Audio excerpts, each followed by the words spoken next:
Hello students. तो बेटा last की वीडियो में आप लोगों ने पढ़ा था type of velocities in the non uniform motion. तो type of velocities in the non uniform motion में सबसे पहले आपने डिस्कस करा था वेरिएबल वेलोसिटी। ठीक है बेटा, अब हम चलते हैं next type of velocity, that is the average velocity. कि एवरेज वेलोसिटी क्या होती है नॉन यूनिफॉर्म मोशन में। और अगर हमारे पास अगर ग्राफ है, पोजीशन टाइम ग्राफ है नॉन यूनिफॉर्म मोशन का, अगर हमें पोजीशन टाइम ग्राफ दिया हुआ है तो हम किस तरीके से उस ग्राफ से अपनी वेलोसिटी को कैलकुलेट करेंगे, एवरेज वेलोसिटी को कैलकुलेट करेंगे, ये सब हम सिखाएंगे बेटा इसमें। तो एवरेज वेलोसिटी अगर आप वही मैं डेफिनेशन दो एवरेज वेलोसिटी, जैसे मैं लास्ट में वीडियो में एवरेज स्पीड की मैंने डेफिनेशन दी थी, उससे भी आप इसको लिख सकते हो। ठीक है, तो एवरेज वेलोसिटी क्या होती है?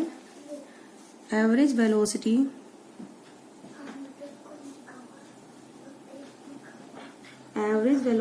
Is that uniform velocity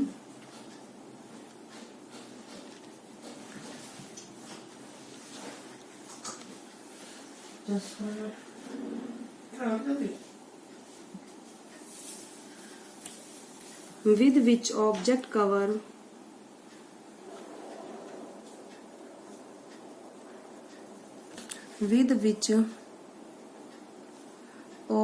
cover the same displacement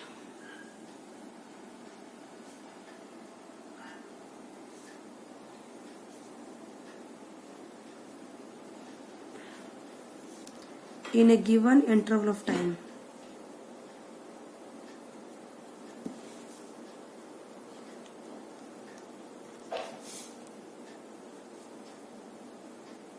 ठीक है, as it does with actual variable velocity।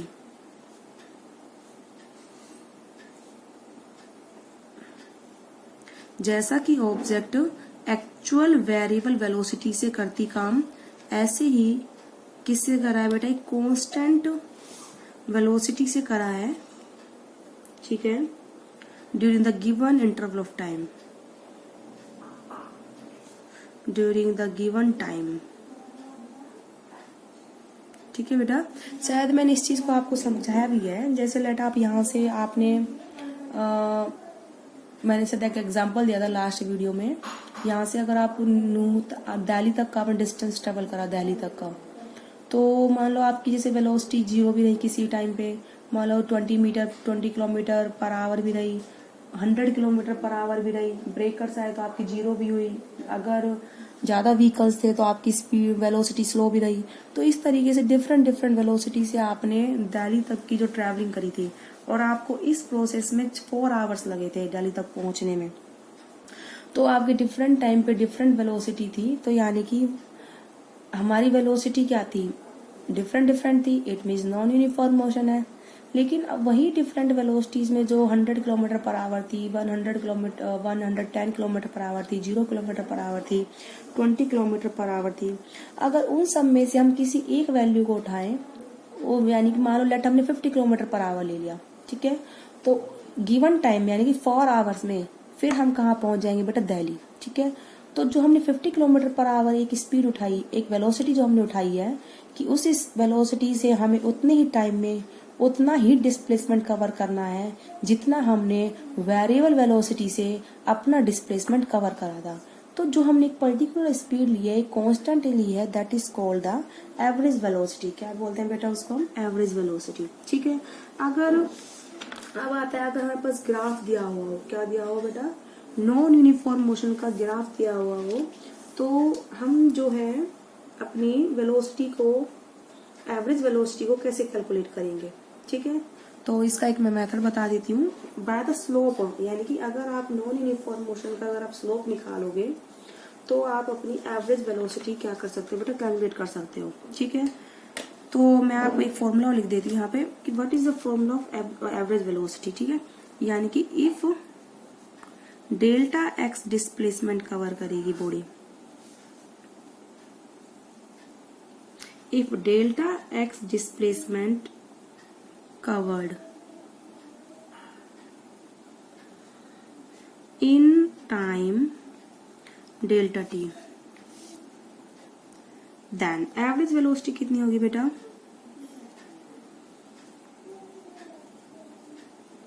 Average velocity, average के लिए मैं ऊपर बार का साइन यूज करूंगी, बी बार वेलोसिटी है इसलिए वी कितनी होगी बेटा? डिस्प्लेसमेंट अपॉन में टाइम। ठीक है, तो डिस्प्लेसमेंट बेटा आपका है डेल्टा एक्स और टाइम आपका है डेल्टा टी। ठीक है, तो displacement is the vector quantity, तो मैंने उसके ऊपर वेक्टर लगाया है, और velocity is the vector quantity, तो मैंने वेक्टर का साइन लगाया है। That is the formula of the average velocity. ठीक है बेटा, अब इसी में ही हम आपको बताएंगे कि अगर हमारे पास नॉन यूनिफॉर्म मोशन का ग्राफ गिवन हो, तो यानी पोजीशन टाइम ग्राफ, क्या बेटा? पोजीशन टाइम ग्राफ गिवन हो, तो उससे हम किस तरीके से अपनी वेलोसिटी कैलकुलेट करेंगे। ठीक है बेटा, तो यानी कि अगर हम स्लोप निकालें, तो आप इस बात को नोट बना के लिख लीजिए। With the slope of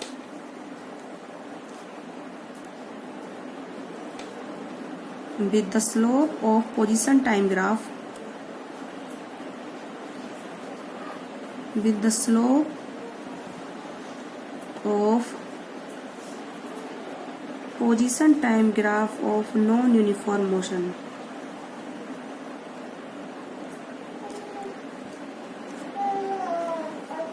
with the slope of position time graph of non-uniform motion,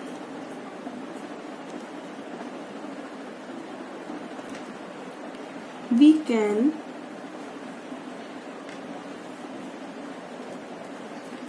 find average velocity।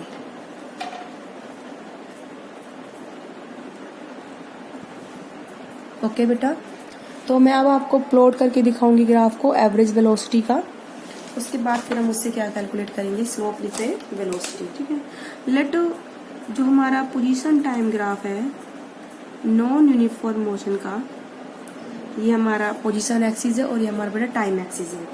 ठीक है, तो हमारा पोजीशन टाइम ग्राफ इस तरीके से है नॉन यूनिफॉर्म मोशन का, हमने प्लॉट करा position time graph of non uniform motion. Let हमने 2 पॉइंट्स लिए इस ग्राफ पर, ए पॉइंट और ये हमारा बी पॉइंट। ठीक है, हमने 2 पॉइंट डिनोट करे, ए एंड बी। ठीक है, जो हमारी ए पोजीशन थी वो t1 टाइम पर थी और बी पोजीशन हमारी बेटा कितने पर थी? t2 टाइम पर नेट। ठीक है, तो t1 टाइम पर हमारी जो डिस्प्लेसमेंट था वो कितना है बेटा? x1, और t2 टाइम पर हमारा डिस्प्लेसमेंट बेटा कितना है? x2। ये हमने माना। ओके, तो t1 टाइम पर डिस्प्लेसमेंट x1 है और t2 टाइम पर हमारा डिस्प्लेसमेंट बेटा कितना है? x2। ये 2 पॉइंट हमारे ए बी थे। अब देखिए बेटा हम क्या करेंगे, ए से बी की एक स्ट्रेट लाइन ड्रॉ करेंगे। क्या करेंगे? स्ट्रेट लाइन ड्रॉ करेंगे। ओके, ठीक है, और पहले हम क्या निकालेंगे? इस ग्राफ का स्लोप। क्या निकालेंगे बेटा हम? Slope for portion. किस पोर्शन के निकालेंगे? A B. किस पोर्शन का? A B. Slope for portion A B. ठीक है, पोर्शन ए बी का स्लोप निकालेंगे हम अपने, जो हमारा एक पोर्शन ए बी है इसका स्लोप आप बेटा कैसे निकालोगे? देखो हम यहाँ पर एक ट्रायंगल ड्रॉ करेंगे, राइट एंगल। इसमें से जो हमारा ये जो पॉइंट है बी, इसको हम सी दे देंगे पॉइंट। तो बी सी जो पॉइंट है ये x2 माइनस x1 के इक्वल है। किसके बराबर है बेटा? ये x2 माइनस x1। ठीक है, और ये जो हमारा सी ए है किसके बराबर है? t2 माइनस का t1। x2 माइनस x1 को आप डेल्टा x लिख दीजिए और t2 माइनस t1 हमारा हो जाएगा डेल्टा t। ओके, तो स्लोप होता है हमारा, ये हमारा एंगल हमने कितना मान लिया? लेट अल्फा मान लो, जो भी है, थीटा मान सकते हो आप, ऐसी कोई प्रॉब्लम नहीं है। तो ये एंगल आपने अपना थीटा मान लिया। ओके, तो tan थीटा हो जाएगा आपका परपेंडिकुलर अपॉन में बेस। परपेंडिकुलर हमारा है बेटा BC और बेस हमारा है AC। और परपेंड BC किसके इक्वल है बेटा? x2 minus x1 x2 means x1 गया तो हमारे वाला पोर्शन बचेगा जो कि bc के इक्वल है। और ac किसके इक्वल है बेटा, डेल्टा टी। ठीक है, डेल्टा टी हमारा कितना होगा, t2 माइनस का t1। तो स्लोप हमारा आ गया x2 माइनस x1 अपॉन में t2 माइनस का t1। ठीक है, तो next x2 minus x1 is equal to delta x and t2 minus t1 is equal to the delta t। ठीक है, और delta x upon delta t किसका formula होता है, एवरेज वेलोसिटी। किसका फॉर्मूला होता है बेटा, ये एवरेज वेलोसिटी का होता है। तो यानी कि slope of the position time graph of non uniform motion. ठीक है, from the slope of position time graph of non uniform motion we can find out the average velocity. क्या फाइंड आउट कर सकते हैं बेटा हम, एवरेज, नॉट इंस्टेंटेनियस। ओनली क्या find out कर सकते हैं स्लोप से, एवरेज। हम स्लोप से only average velocity find out करेंगे, not instantaneous. Remind it, instantaneous find करने के लिए हम क्या लगाएंगे, इसमें लिमिट पुट करेंगे एवरेज वेलोसिटी में। क्या पुट करेंगे बेटा, लिमिट। शायद मैंने करवाया था इंस्टेंटेनियस स्पीड का जो टॉपिक करवाया था उसमें मैंने सिखाया भी था। अगर हम लिमिट पुट कर दे एवरेज वेलोसिटी में तो वो हमारी लिमिट यानी कि डेल्टा टी यानी कि जो हमारा टाइम है उसका इंटरवल हम नियरली 0 के बराबर ले लें, तो टाइम डिफरेंस यानी कि नियरली 0 के बराबर लेंगे तो हम लिमिट को पुट करेंगे, उससे हम अपनी क्या निकालेंगे, इंस्टेंटेनियस वेलोसिटी। तो नेक्स्ट टॉपिक है बेटा आप लोगों का instantaneous velocity.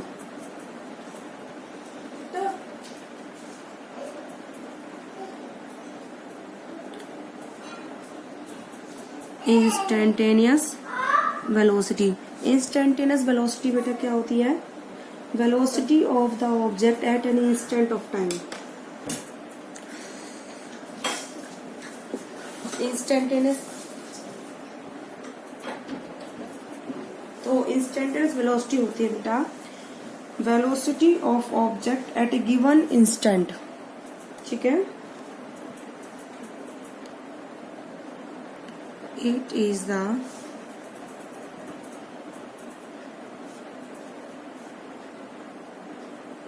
velocity of object at a given instant of time।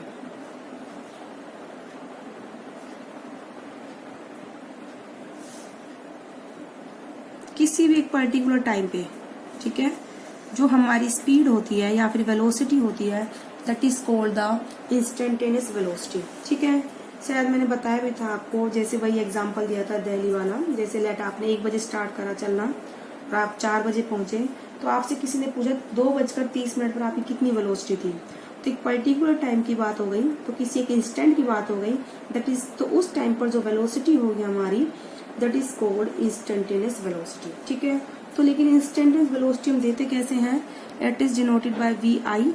आई जो सफिक्स है मैंने यूज करा इंस्टेंट के लिए, यानी किसी एक पर्टिकुलर टाइम के लिए, किसी अचानक किसी भी टाइम के लिए, इंस्टेंट टाइम के लिए we indicate for the velocity. ठीक है, तो इसके लिए हम क्या करते हैं बेटा, ये एल टी है, लिमिट है, इसको हम बोलते हैं limit. Delta T event time लिया है, ये जो एरो बना है ये होता है टेंड्स टू की ओर 0, तो यानी कि जो हमारा टाइम इंटरवल था वो 0 की ओर जा रहा है, तो इसमें हम लिमिट लगाएंगे delta t tends to 0 delta x upon में डेल्टा टी। तो जब भी हम टाइम इंटरवल में लिमिट लगाते हैं डेल्टा टी टेंड्स टू 0, तो हमारा जो डेल का साइन है वो किस में चेंज होता है बेटा, डी में, तो ये हमारा डिफरेंशिएशन में चेंज जाता है, तो ये हमने लिख दिया डी एक्स अपॉन में डी टी। इसको बोलते हैं हम differential coefficient of x with respect to time. क्या बोलते हैं बेटा इसको हम, differential coefficient of x with respect to time, या फिर first derivative of displacement with respect to time. ठीक है, तो आपको इधर लिख सकते हो, here d x upon d t is differential coefficient of x. Here dx upon dt is differential coefficient of x with respect to time, या फिर इसको एक दूसरा नाम भी है इसका जिसको हम बोलते हैं बेटा कि first derivative of x with respect to time. मैं इसको भी लिख देती हूँ, और first derivative of x with respect to time. तो बेटा यहाँ पर आपके स्पीड से type of speed and velocities and average velocity, type of average velocities, sorry type of velocities, uniform motion, non uniform motion, ये सब जो है बेटा आपके यहाँ तक फिनिश हो जाते हैं। नेक्स्ट जो आपका जो टॉपिक स्टार्ट होगा वो बेटा तुम्हारा जो स्टार्ट होंगे टॉपिक वो होंगे आपके रिलेटेड टू एक्सीलरेशन, जिसपे हम डिस्कस करेंगे कि यूनिफॉर्म मोशन में कितना एक्सीलरेशन होता है और नॉन यूनिफॉर्म मोशन में कितना एक्सीलरेशन होता है। फिर उसी में नॉन यूनिफॉर्म जो आपका मोशन होगा उसी को फिर फर्दर डिवाइड करा गया है 2 पार्ट में। नॉन यूनिफॉर्म मोशन को uniformly accelerated motion and non uniform accelerated motion. तो यूनिफॉर्म एक्सेलरेटेड मोशन जो हमारा टॉपिक आएगा उसमें हम डिराइव कराएंगे आपकी 3 इक्वेशंस ऑफ मोशन, जिसका एक मेथड है, एक पर्टिकुलर ग्राफिकल मेथड से हम डिराइव कराएंगे। और ये जो पोर्शन आएगा आपको यूनिफॉर्म एक्सेलरेटेड मोशन में आएगा। ठीक है बेटा, तो ये आपका जो चैप्टर है इसमें अब एक्सेलरेटेड मोशन से रिलेटेड टॉपिक्स रहते हैं। आपके जो वेलोसिटी से रिलेटेड टॉपिक थे और स्पीड से रिलेटेड टॉपिक थे, scalar quantities, vector quantities and displacement and distance and difference between them, जो हमारा स्पीड जो पोर्शन था डिस्टेंस वाला, डिस्प्लेसमेंट वाला, स्पीड वाला, वेलोसिटी वाला, वो सब आपका बेटा कवर अप हो गया है। इसके बाद आपका जो टॉपिक स्टार्ट होंगे वो बेटा स्टार्ट होंगे रिलेटेड टू एक्सेलरेशन। किससे स्टार्ट होंगे बेटा? वो रिलेटेड टू सारे क्या होंगे? एक्सेलरेशन होंगे। ओके बेटा।